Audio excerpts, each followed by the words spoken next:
No hay condenación y no hay separación en Jesucristo. Romanos 1 al 7 nos da un preludio de la culminación de la obra espiritual y de literatura más magistral de toda la historia humana. En síntesis, Pablo se expresa en términos legales de Moisés y la ley romana para enseñar sobre la palabra de Dios y todo lo que el Señor Jesucristo había hecho. Romanos 1 nos habla de la condición de pecador, el ser humano constituido pecador por la caída de Adán, la responsabilidad y culpabilidad humana por tal condición, el rechazo deliberado a Dios del ser humano. ¿Conocemos Romanos 1? Está el testimonio de Dios mismo, el testimonio de las Escrituras, el testimonio de la creación, el testimonio de la conciencia. El ser humano por todos lados tiene testimonio de la existencia de Dios y del temor que debe mostrar. Romanos 1 nos enseña muchísimo al respecto. Romanos 2 nos habla de la justa ira del Dios vivo por la condición del hombre. E inicia que no hay excusa. Por todo lo anterior. El hombre sin excusa de su condición ante Dios. El justo juicio de Dios. El intento de salvación por obra de la humanidad. El intento de salvación por la ley de parte del pueblo judío. El ser humano siempre tratando de esquivar la responsabilidad que tiene ante el Señor. El justo juicio de Dios es eso precisamente, el justo juicio. No hay un juicio arbitrario. Nadie puede alegar inocencia, todo el mundo está constituido pecador. Romanos 3 nos habla de la ventaja del pueblo judío por tener una ley espiritual, por el depósito de la palabra entre ellos. A ellos encomendó el Señor la ley y encomendó la palabra. Es por medio de judíos que el Señor trae la revelación, la inspiración para formar lo que hoy tenemos en la Escritura y así el ser humano tener un testimonio por escrito, además del testimonio directo de Dios cuando a Él le ha placido a lo largo de la historia humana y del testimonio de la creación, esas maravillas que Dios hizo y que ahí están y que el ser humano debe preguntarse quién lo hizo, por qué tanta perfección en cada creación y el testimonio de la conciencia. Por si alguien alegara, ¿no? Yo era ciego, era sordomudo y no pude hacer nada, pero tenías conciencia. Cubre todo. No hay excusa. Todos estamos bajo pecado. La justificación solo por la fe. Todos están privados de la gloria de Dios. La propiciación ordenada de Jesucristo por nuestros pecados. La ley de la fe sobre la ley de las obras. De eso nos habla Romanos 3. Romanos 4 nos habla de la justificación por fe de Abraham, la paternidad espiritual de Abraham para judíos y gentiles por su fe. La fe de Abraham considerada como justicia. La fe de Abraham aplicada a nosotros. Romanos 5 nos habla del sacrificio de Jesucristo por los pecadores, la justificación por medio de la fe en Jesucristo, la muerte sustitutiva de Jesucristo por los pecadores. La fe en Jesucristo nos libra de la justa ira de Dios. Ya explicamos, no es una ira arbitraria, es una justa ira. Dios tiene todo el derecho en derramar su ira sobre aquellos que lo han rechazado. La entrada del pecado y muerte y la consecuente transmisión por medio de Adán a toda la humanidad. La justificación y la vida reinan mucho más para todos los que creen. La constitución de pecador de todo ser humano. La sobreabundancia de gracia no da concesión para abundar en pecado. La constitución de pecador se debe entender no como que el ser humano quiere pecar, que lo quiere hacer, no como que el ser humano no quiere pecar, que lo va a hacer, sino por una declaración de Dios constituyéndolo pecador por la caída de Adán. Por eso me introduje diciendo, utiliza términos legales de la ley de Moisés y de la ley romana. El Señor utiliza, por medio de Pablo, todas estas experiencias legales para hablar.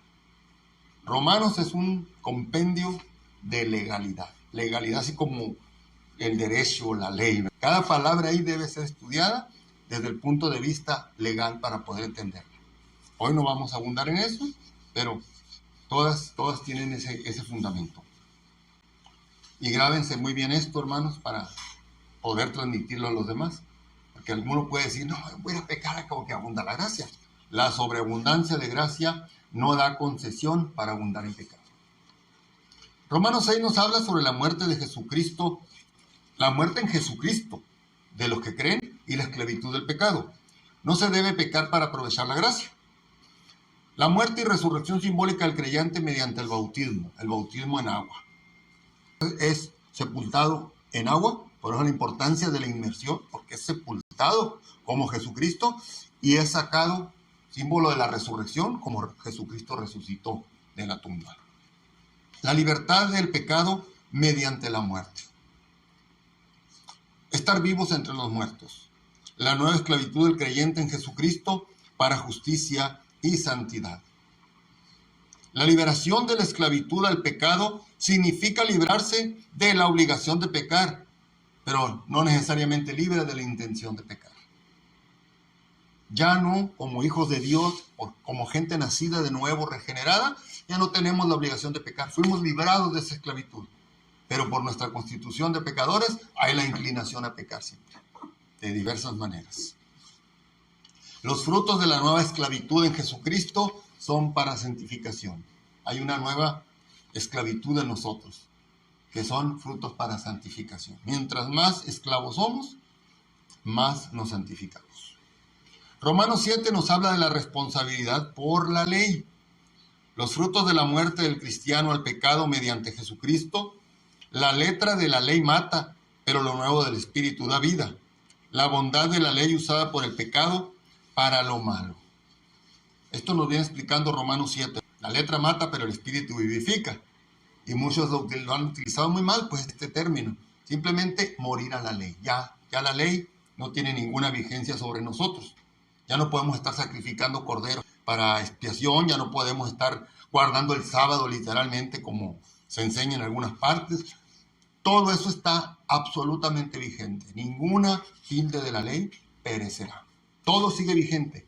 La cuestión es que para nosotros se nos aplica la justicia de Jesucristo y hagan de cuenta que lo estamos cumpliendo porque Jesucristo lo cumplió. Esa es la ley ritual, la ley moral. Tenemos que seguir, no matarás, amarás a Dios sobre todas las cosas, no robarás, etc. La ley moral sigue vigente y la ley civil aplica para el pueblo de Israel. A ellos les sigue aplicando y se les va a demandar por eso. A nosotros no nos aplica la ley civil, pero aún si tuviera alguna aplicación, Jesucristo la cumplió ya. Perfecta justificación para una perfecta imputación de todos los pecados nuestros, para una perfecta justificación. Gloria a Dios por ello. La bondad de la ley usada por el pecado para lo malo. La ley es buena, lo estamos viendo, la ley es buena. No hay nada que se le pueda reclamar a la ley. Es buena, pero evidencia el pecado. Y de lo que le prohíben, eso quiere hacer uno. Entonces, no matarás. Entonces se mata físicamente y se mata también con el orgullo, el odio, el rencor, la maldad hacia otro ser humano. La ley y el mandamiento son santos, justos y buenos, pero aún así nos inclinamos al mal por el pecado que nos asedia. Todo lo que marca la ley es bueno, pero ya no dependemos nosotros de la ley. El Señor nos libró de la ley. No para no cumplirla, la tenemos que cumplir, pero en Jesucristo es cumplida toda la ley y aplicada a nosotros. Y en aquello que nos corresponde, el Señor siempre deja una responsabilidad. Allí tenemos que hacerlo.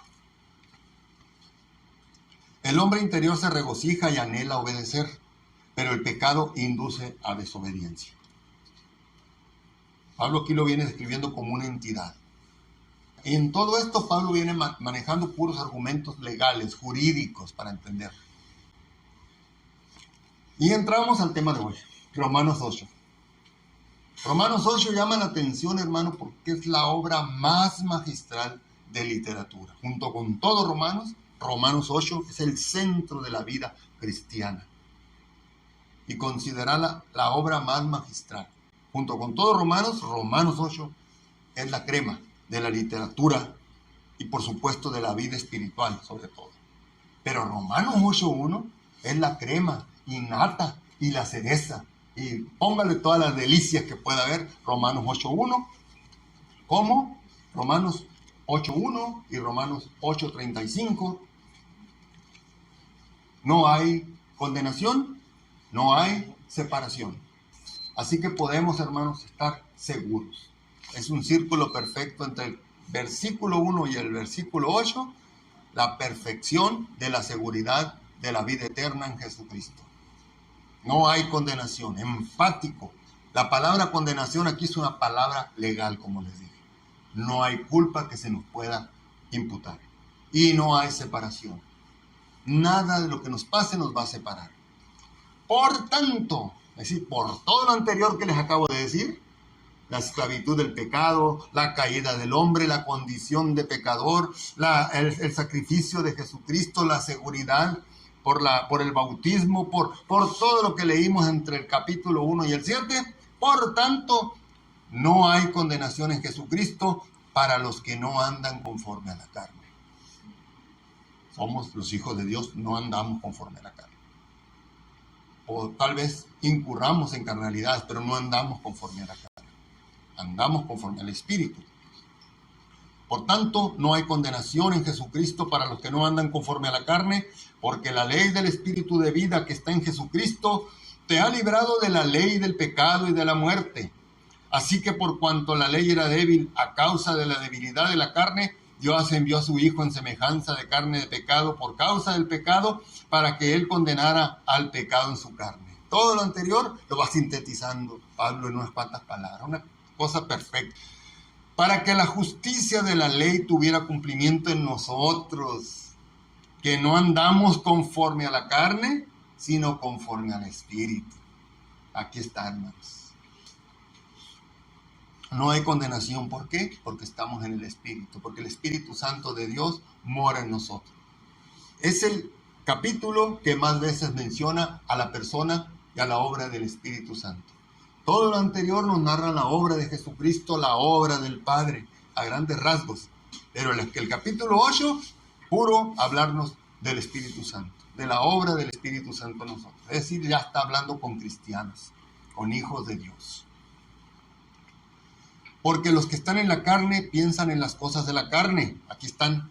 ¿Quiénes son los que están en la carne? Los que no son hijos de Dios. Todo el mundo somos creación de Dios, pero solamente los que hemos nacido de nuevo, los que hemos sido regenerados, aquellos en los que mora el Espíritu Santo, que nos hemos arrepentido de nuestros pecados, que nos hemos entregado a Jesucristo, no a una religión, no a una institución, no a un conjunto de leyes, no, ni tampoco al hacer buenas obras y caridades, no, a los que tienen fe en Jesucristo para vida eterna y se rinden y se apartan del mundo. A ellos están en la carne. A los que nos rendimos a Jesucristo, no andamos conforme a la carne. No es una obra de nosotros, es una obra que Dios hace en nosotros. Por tanto, estas personas piensan en las obras de la carne. No pueden, o sea, aunque quisieran, no pudieran ellos hacer algo y están en condenación. A ellos sí se les declara culpables, no han sido justificados, no les ha sido aplicada la justicia de Jesucristo y están conforme a la carne, están en condenación. De ahí es la responsabilidad que tenemos de proclamarle a todos los que podamos que Jesucristo es el único camino, no hay caminos intermedios, no hay otros caminos, ni religiones, ni instituciones, ni personas, ni profetas, ni líderes, ni nada absolutamente. Jesucristo es el único camino. Porque la forma de pensar que es de la carne es muerte, pero la manera de pensar que es del Espíritu es vida y paz. Literalmente de la palabra de Dios. Vida, porque el Espíritu Santo nos vivifica al nacer de nuevo. Y paz, porque éramos enemigos de Dios, pero Jesucristo nos puso en paz con Dios. No nada más nos da la paz de Dios, que es algo que puede variar esa paz. Un día estamos muy tranquilos, llenos de gozo y de paz, repletos, sobreabundando en la presencia de Dios, y en otro momento andamos luchando, teniendo ciertas inquietudes, ciertas incertidumbres, etc. Pero la paz con Dios es inamovible. La paz de Dios pudiera variar. No porque Dios la haga variar, sino porque nuestra condición carnal nos lleva a esa vulnerabilidad. Pero la paz con Dios es firme, es permanente, inalterable. Ya que la forma de pensar que es de la carne es enemistad contra Dios. aquí estamos, porque no están en paz con Dios. Podrán tener en la gran misericordia del Señor sensaciones de paz, Dios es bueno. Hay una gracia genérica que a todo mundo le llega porque el amor de Dios es tan grande, llueve, sale el sol, hay alimento e incluso se puede tener paz. Pero eso no es estar en paz con Dios. Hay una enemistad contra Dios de parte de todo aquel que no se ha entregado a Jesucristo. Y los que están en la carne no pueden agradar a Dios. ¿Por qué? Por todo lo anterior que citamos. Porque al estar en la carne, están en enemistad. Yo creo que nadie nos sentimos cómodos con un enemigo, ¿verdad? Nos vencemos, nos esforzamos, pero no significa que estemos agradados así con Dios. Todo aquel que no está en Jesucristo, que no está rendido por completo a Jesucristo. Y no significa irse a un convento, irse a una misión, irse a hacer buenas obras por el mundo. Eso no tiene nada que ver. Mucha gente que ha hecho grandes obras va a ir a lugares muy profundos del infierno. Pero aquellos que hemos creído en Jesucristo, nuestras obras contarán solamente para recompensa, no para salvación. Los que están en la carne no pueden agradar a Dios, pero ustedes no están en la carne, sino en el Espíritu. Si en verdad el Espíritu de Dios mora en ustedes. Pero si alguno no tiene el Espíritu del Cristo, el tal no es de él. Pero si el Cristo está en ustedes, el cuerpo está muerto por causa del pecado, pero el Espíritu está vivo por causa de la justicia, hermanos. Qué belleza, qué deleite. Jesucristo en nosotros, el Espíritu vivo, la amistad plena con Dios, la reconciliación plena con Dios. Estamos en paz con Dios y tenemos vidas. Porque si el Espíritu de aquel que resucitó a nuestro Señor Jesucristo de entre los muertos habita en ustedes, el que resucitó a Jesucristo de entre los muertos vivificará también sus cuerpos mortales por medio de su Espíritu que habita en ustedes. Es cierto que el Espíritu vivifica. Cuando nacemos de nuevo, es una obra del Espíritu Santo. Por eso se le llama bautismo, iniciación. Es en ese momento que se da el Espíritu Santo. Como nos convertimos en templo, que somos bautizados. No es necesario estarse bautizando el Espíritu Santo cada 15 días o cada 6 meses. Se cree en algunas partes eso, pero el bautismo del Espíritu Santo se da en el inicio porque es el que hace la regeneración. Y viene y da vida a un cuerpo muerto y a un espíritu muerto. Y le da vida, lo vivifica y le aplica la justicia. ¿Qué significa esto de la justicia que se menciona aquí? Ya Pablo lo había citado desde antes en la justificación y la justicia, que por la condición de pecador el ser humano le resultaba desagradable a Dios. Y si cualquier ser humano moría por la humanidad, no tenía ningún valor. ¿Por qué? Porque era pecador también.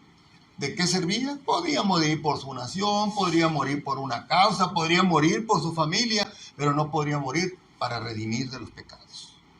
Solamente alguien absolutamente santo podía hacer eso, y es ahí donde el Padre decide: envió a mi Hijo, para que Él, todos los pecados de todas las épocas, de todas las personas en toda la humanidad, Él cargue en su cuerpo esos pecados. La muerte en la cruz no fue solo dolorosa por los clavos, por el sufrimiento físico al que era enfrentado el Señor Jesucristo, sino porque todos los pecados nuestros y de la humanidad estaban siendo depositados allí. Porque Él era el Cordero en ese momento que estaba recibiendo toda la carga del pecado. Por eso es el Cordero de Dios sacrificado. De tal manera que alguien absolutamente santo presentó un sacrificio, Él mismo, como una ofrenda plenamente perfecta y agradable a Dios.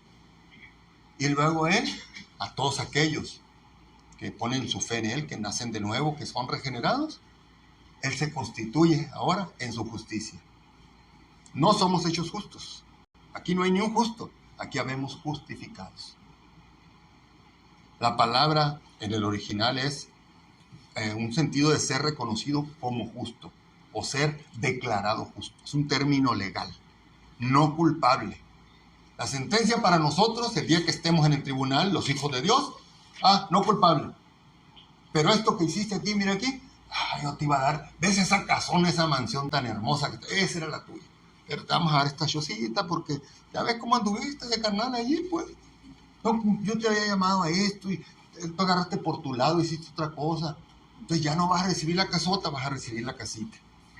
En ese sentido va a afectar las obras, la conducta y todo aquello que como humanos hacen. Porque tenemos la responsabilidad por toda la plenitud de Dios de irnos por la casota. No está mal aspirar a una mayor recompensa porque va a ser eterna, hermano. O sea, eternamente vamos a vivir en esa casota o vamos a vivir en esa casita. Es un ejemplo, ¿no? Es un ejemplo simbólico, ¿no? No está esperando allá recibir una casita de cartón, ¿no? Lo mínimo allá son las calles de oro. No podemos ni siquiera concebir, hermano, que es el cielo. Ni Pablo, que era Pablo el apóstol con toda la revelación, lo vio y no pudo describir. Es inefable. Así que esa justicia nos es aplicada y de esa manera somos vivificados.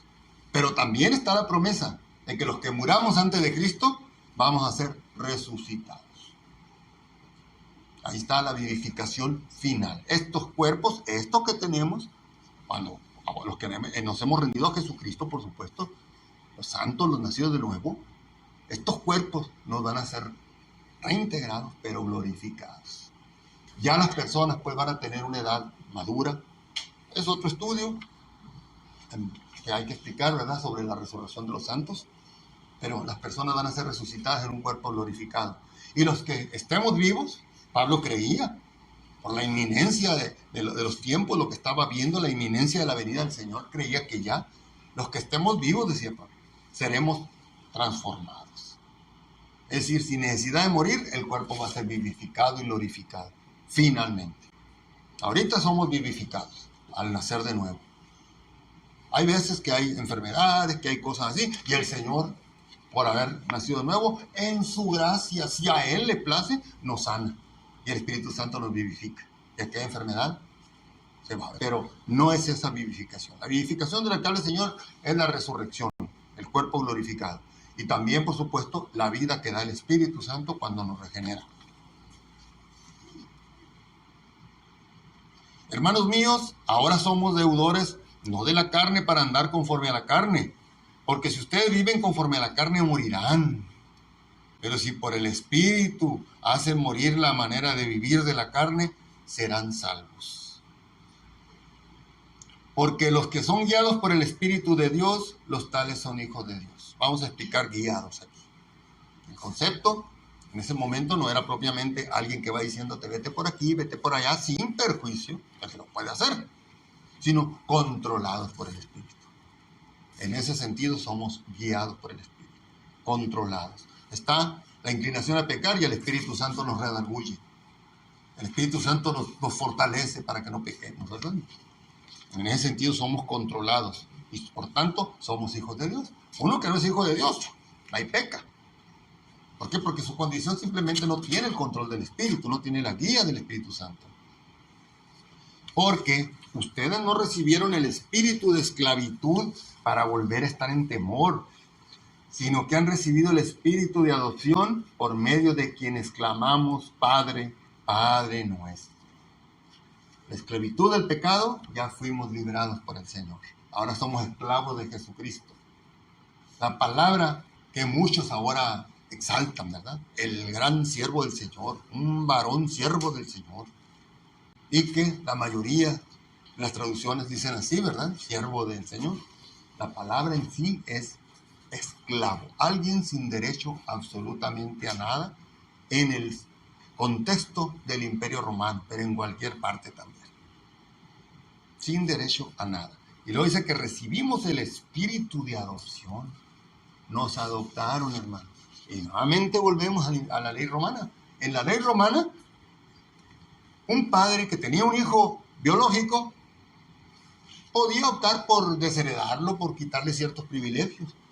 Pero si era adoptado, estaba súper guardado, súper protegido por la ley. A él no lo podía desheredar, no le podía quitar ciertos privilegios, no le podía cambiar el apellido, el nombre, nada. El adoptado era algo firme, seguro. Y nosotros, hermanos, fuimos adoptados por el Señor.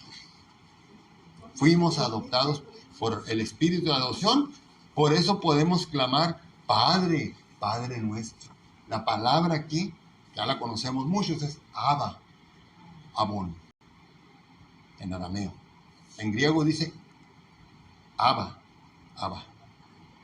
De tal manera que es una expresión de intimidad, de cercanía, no solamente de la boca para afuera, porque todo el mundo puede referirse al Padre, puede referirse a Dios, puede referirse a Jesucristo, pero no todo el mundo puede hacerlo con la cercanía, es decir, con la paz con Dios. El Espíritu mismo da testimonio a nuestro espíritu de que somos hijos de Dios. Y si somos hijos, también somos herederos, herederos de Dios y coherederos con Jesucristo, para que si somos afligidos con Él, también seamos glorificados juntamente con Él. Porque considero que las aflicciones del tiempo actual no son comparables a la gloria que ha de ser manifestada en nosotros, hermano. ¡Qué promesa! Está hablando en términos legales nuevamente, Pablo, en el términos jurídicos de la ley y de la ley romana. De tal manera que somos herederos. No se nos puede quitar esa herencia. A los judíos se les hizo un ladito. Muchos de ellos, solo un remanente serán salvos, pero nosotros fuimos adoptados. Y tenemos la seguridad de que vamos a ser herederos y coherederos con Jesucristo. Y el resultado final, que las aflicciones del tiempo actual no son comparables con la gloria que ha de ser manifestada en nosotros, esos cuerpos glorificados y esa recompensa eterna, hermano. Esa recompensa eterna, imagínense nada más, qué belleza. Pablo no anda con ambaje de que no, hombre, no. Pero necesitamos tener ese deseo de querer llegar ante el Señor al tribunal y poder decir, Señor, ¿qué me toca? Nos va a tocar un juicio, durísimo el juicio. Este cuerpo amortigua muchas veces los juicios de Dios sobre nosotros. Es un amortiguador, pero ya glorificados, ya en todo el esplendor de la sensibilidad que Dios puso al momento de glorificar esos cuerpos, agárrese. Va a estar duro el juicio para sus hijos. No juicio de condenación, juicio para galardón. Por eso no se atenga, no diga, ay, al cabo que, quién sabe. Cuando le digan, mira, eternamente vas a disfrutar de aquello.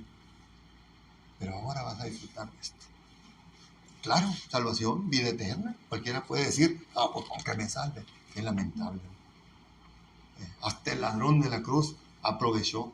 Hoy estarás conmigo en el paraíso, y estuvo con el Señor en el paraíso. Lo poquito que tuvo, segundos tal vez, los tuvo para arreglarse todo lo que podía. Por la fe solamente. ¿Qué obras podía haber hecho ese hombre? ¿Qué ley podía haber respetado? Por algo lo estaban crucificando. Pero el Señor dijo, hoy estarás conmigo en el paraíso, porque creyó en Jesucristo. El otro ladrón lo rechazó, a pesar de todas las evidencias. Hoy está en espera de su galardón invertido, vamos a decir, el grado de condenación que le van a aplicar. A nosotros no. Nosotros nos van a aplicar un grado de salvación, un grado de gloria. Y cada quien decide si va a ser un foco, un resplandor de 100,000 watts o va a ser una copechi, una luciérnaga, pues, hablando en términos sonorenses, ¿verdad? Una copechi. Así que cada uno de nosotros decide qué luz va a tener allá, qué gloria va a tener allá. Hermanos, esas dolencias, esos sufrimientos, esas adversidades son durísimos, terribles, que todos enfrentamos, pero no son comparables con la gloria. Al contrario, aprovechemos para santificarnos. ¿Hasta dónde llega el alcance del pecado, pero también el alcance de libertad? Ya dijimos que por Adán el hombre cayó en pecado y toda la creación con él. Toda la creación, por eso vemos tanta crueldad, tanta violencia innecesaria en el reino animal, tanta falla en todos los sistemas, los terremotos, la contaminación, etcétera. Que la creación está caída. Porque toda la creación está confiada y expectante por la manifestación de los hijos de Dios.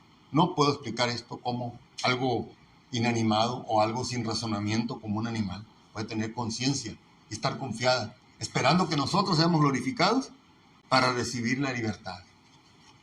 Una tierra nueva, sin terremotos, sin contaminación, animales completamente renovados, ya no caídos, ya no con esa violencia que hay, provistos de alimento abundante. Qué hermoso, hermano. La creación misma, por eso está expectante por la manifestación de los hijos de Dios. Porque la creación fue sometida a lo que es vano, no por su propia voluntad, sino por causa del que la sometió. En la esperanza de que también la creación misma será libertada de la esclavitud de corrupción a la libertad gloriosa de los hijos de Dios. Vamos a imaginarnos un poquito. Se encuentra un león por las calles. Ahorita, ¿qué haría? No le alcanzaría la manera para correr ni dónde esconderse. Un león, un oso, un tigre. Pero una vez liberada la creación, te va a agarrar al leoncito. Hola, leoncito, ¿cómo estás? Tranquilo, ya renovado todo. Porque sabemos que todas las criaturas gimen y sufren de parto hasta hoy. Y no solo ellas, sino que también nosotros que tenemos las primicias del Espíritu, gemimos dentro de nosotros mismos y aguardamos la adopción para la redención de nuestros cuerpos. Si ya está la adopción, ¿cómo es que aguardamos la adopción? Hay un término teológico que dice, ya, pero todavía no. Es decir, ya fuimos salvos, ya fuimos glorificados, esto lo vamos a ver, ya fuimos santificados, ya fuimos adoptados, ya fuimos redimidos, todo ya lo fuimos. Efesios 1, léalo por favor. Tenemos todas las bendiciones espirituales. La manifestación en su plenitud de todas esas promesas va a ser hasta que seamos glorificados. Porque por la esperanza vivimos, pero la esperanza que se ve no es esperanza. Porque si la vemos, ¿para qué la esperamos? Pero si esperamos lo que no se ve, lo esperamos con paciencia. Así también el Espíritu ayuda en nuestra debilidad, porque ¿cómo orar como conviene? No lo sabemos. Pero el Espíritu mismo ora por nosotros con gemidos inefables, porque el que escudriña los corazones sabe cuál es el sentir del Espíritu, que ora por los santos de acuerdo a la voluntad de Dios.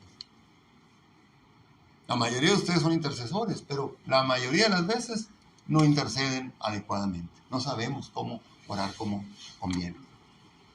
Pero cuando el Espíritu ora, lo hace conforme a la perfecta voluntad de Dios y lo hace constantemente. El Espíritu ora. No está hablando de las lenguas, el hablar en lenguas por el Espíritu Santo. Ese es otro tema. Está hablando aquí de la persona del Espíritu Santo intercediendo por nosotros constantemente. Es el ayudador, es el consolador, es el que guía, el que conforta, el que controla nuestra vida. Pero además, el que intercede. Es una persona. No es la manifestación del poder de esa persona, nada más, como en el caso de las lenguas. Es el Espíritu Santo intercediendo por nosotros. No lo sabemos, pero el Espíritu mismo ora por nosotros con gemidos inefables.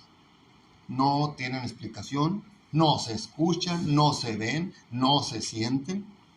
Son inexplicables. ¿Cómo? Ahorita el Espíritu Santo intercediendo por la necesidad específica, porque las conoce. Aquí dice. Sabe todo lo que están sintiendo, lo que están experimentando. El Espíritu ora por nosotros con gemidos inefables. Y nosotros sabemos que a los que aman a Dios, Él los ayuda en todo para bien. Qué hermoso, hermano. Esta luz no la había logrado captar. Fueron las revelaciones poco a poco, pero es mucho estudio. Varias veces leí en estos días, desde que me avisó Hermelinda, Romanos 1 al 8. Y luego después 6, 7 y 8. Tratando de, hasta que en un momento dado, cuando llegué aquí, y nosotros sabemos que a los que aman a Dios, Él los ayuda en todo para bien. ¿Qué decían los capítulos anteriores? Que la ley que era buena, las obras que son buenas, todo que era para bueno, por el pecado se convierte en malo.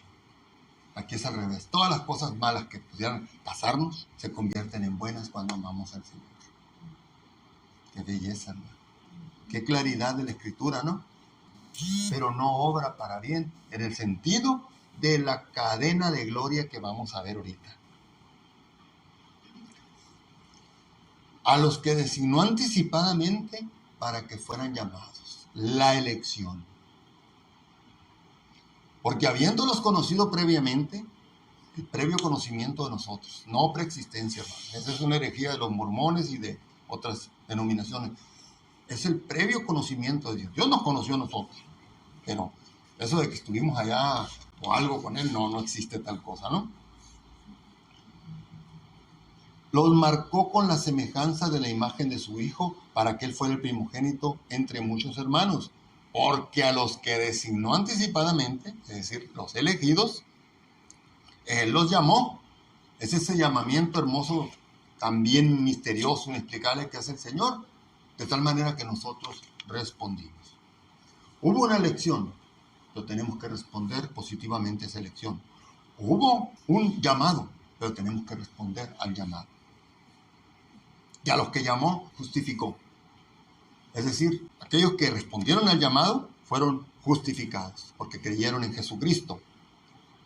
Y a los que justificó, glorificó. ¿Qué les dije ahorita? Ya estamos glorificados, pero se va a manifestar hasta la resurrección o la transformación.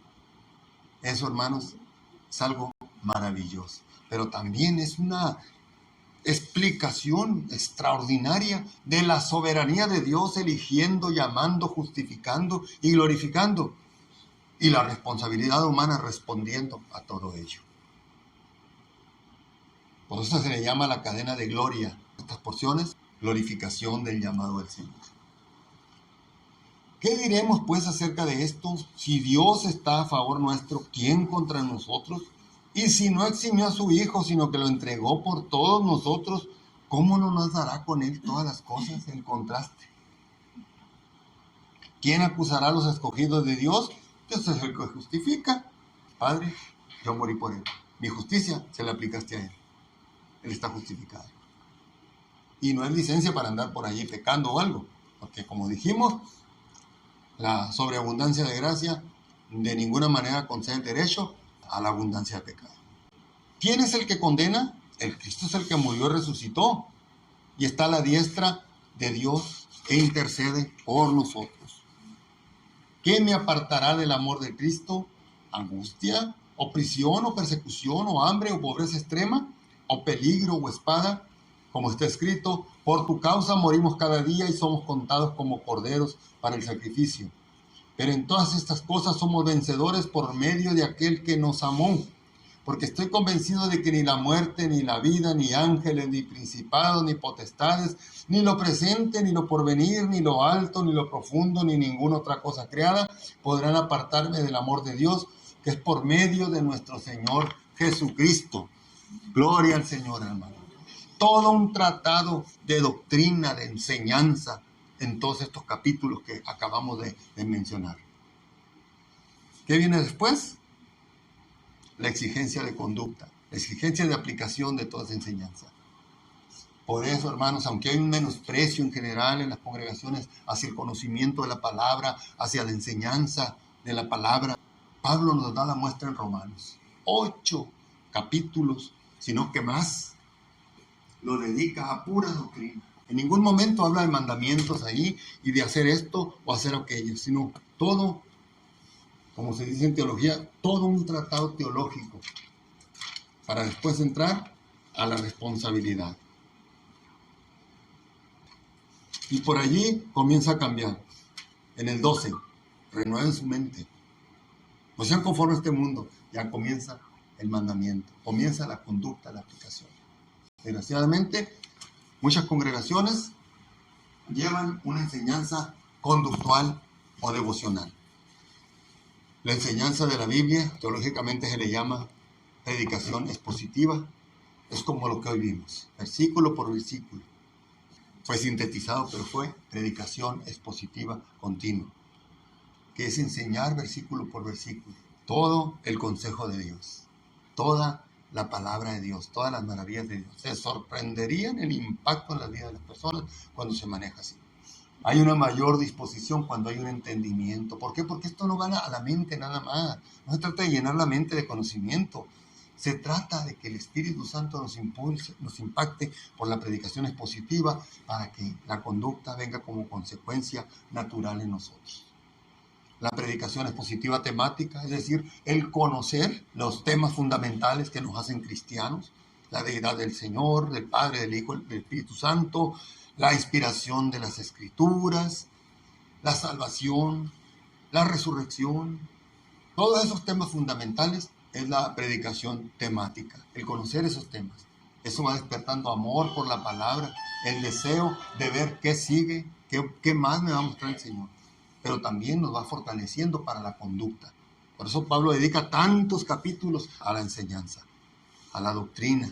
Y luego dice, ahora a ustedes hagan esto. Efesios hace lo mismo. Lean Efesios, la mitad de Efesios, pura enseñanza, pura doctrina, la predestinación, la elección. Y luego los otros capítulos, hagan esto, hagan aquello, compórtense así. Y así debe ser entre nosotros. En una enseñanza como la que hoy vimos, está la doctrina, lo que ustedes deben de conocer de todo esto. Tal vez sintetizado, pero llevárselo a su vida de tal manera que se convierta en conducta, en palabra viva en ustedes, en vida agradable a Dios. Damos gloria al Señor. No sin antes, hermanos, hacer lo siguiente. Por favor, vamos a leer Romanos 8.1. La NBLA, Nueva Biblia de las Américas, también Romanos 8.1. Vamos a leer Romanos 8.1 en la Reina Valera 60. Romanos 8.1 en la Nueva Traducción Viviente. La vida en el Espíritu. Por lo tanto, ya no hay condenación para los que pertenecen a Cristo. 8.1 nomás. Mi hermana en la pechita. Por tanto, no hay condenación en Jesucristo para los que no andan conforme a la carne. Onofre. Ahora pues ninguna condenación hay para los que están en Cristo Jesús, los que no andan conforme a la carne, sino conforme al Espíritu. Estamos leyendo la recopilación de la palabra de Dios, siglo segundo, siglo segundo, siglo segundo y siglo V. El Señor se encargó de la preservación. ¿Se dieron cuenta? Todas coinciden, no hay condenación. Y si nos vamos a los versículos 36, 37 al 39, vamos a notar, no hay separación, nada nos separará.